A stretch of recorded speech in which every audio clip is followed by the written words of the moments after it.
Demand Debate proudly presents the first episode of We Debate, You Decide.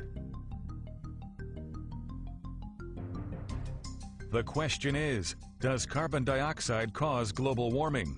Former Vice President Al Gore says man-made carbon dioxide does cause global warming, but expert climatologists, including Shunshi Akasofu, Tim Ball, Ian Clark, Piers Corbin, Patrick J. Michaels, Nir Shaviv, and Frederick Singer say there is no evidence carbon dioxide drives global temperature change. First, we'll hear from Al Gore. And the ice has stories to tell us. My friend Lonnie Thompson digs core drills in the ice. They dig down and they bring the core drills back up and they look at the ice and they study it. When the snow falls, it traps little bubbles of atmosphere, and they can go in and measure how much CO2 was in the atmosphere the year that that snow fell.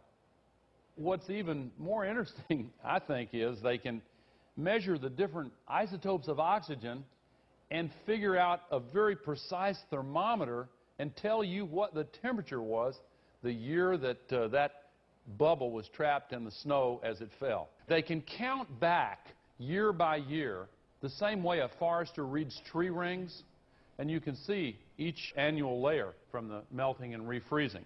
So they can go back in a lot of these mountain glaciers 1,000 years.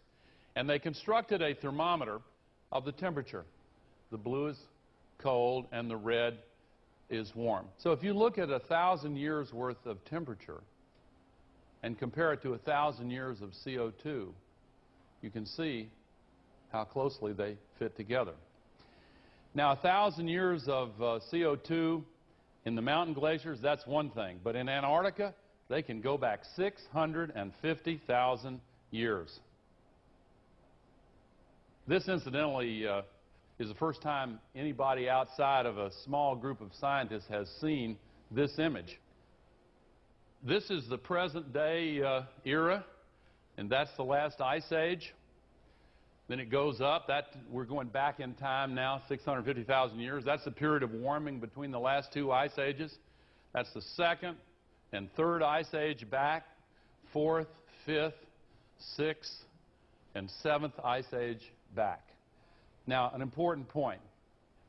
In all of this time, 650,000 years, the CO2 level has never gone above 300 parts per million. Now, as I said, they can also measure temperature. Here's what the temperature has been on our Earth. Now, one thing that kind of jumps out at you is, well, let me put it this way. If my classmate from the 6th grade that talked about Africa and South America were here, he would say, did they ever fit together? Most ridiculous thing I've ever heard. But they did, of course. And the relationship is actually very complicated. But there is one relationship that is far more powerful than all the others, and it is this. When there is more carbon dioxide, the temperature gets warmer because it traps more heat from the sun inside. Carbon dioxide, having never gone above 300 parts per million, here is where CO2 is now.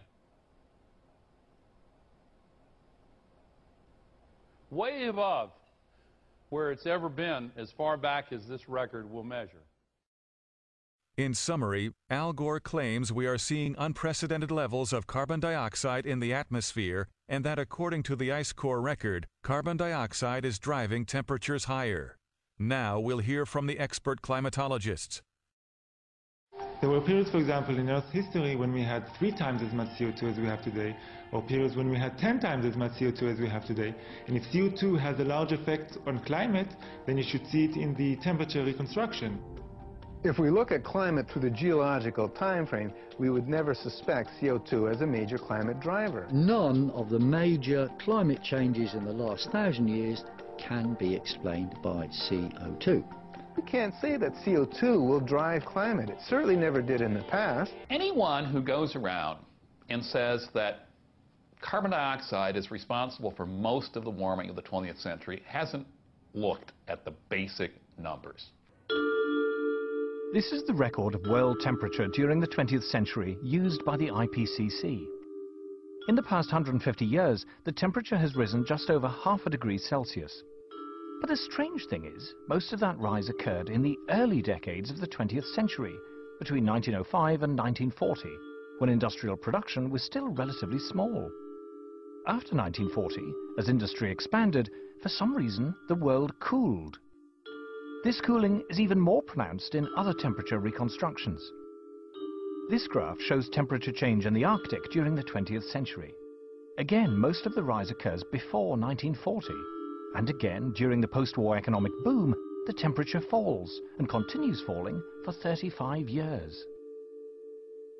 CO2 began to increase exponentially in about 1940, but the temperature actually began to decrease 1940, continued till about 1975. So this is the opposite relation. When the CO2 is increasing rapidly, but yet the temperature is decreasing, then we cannot say that CO2 and the temperature go together. Temperature went up significantly up to 1940 when human production of CO2 was relatively low. And then in the post-war years, when industry and the whole economies of the world really got going and human production of CO2 just soared, the global temperature was going down. In other words, the facts didn't fit the theory. Professor Clark and others have indeed discovered a link between carbon dioxide and temperature. But the link is the wrong way round.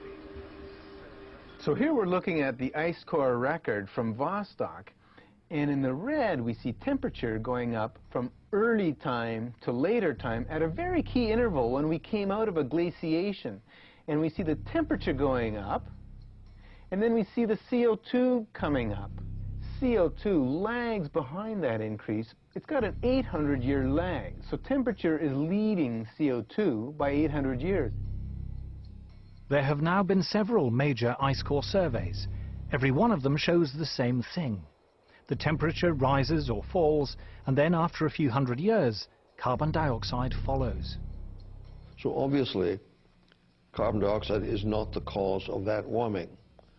In fact, we can say that the warming produced the increase in carbon dioxide. CO2 clearly cannot be causing temperature changes. It's a product of temperature. It's following temperature changes.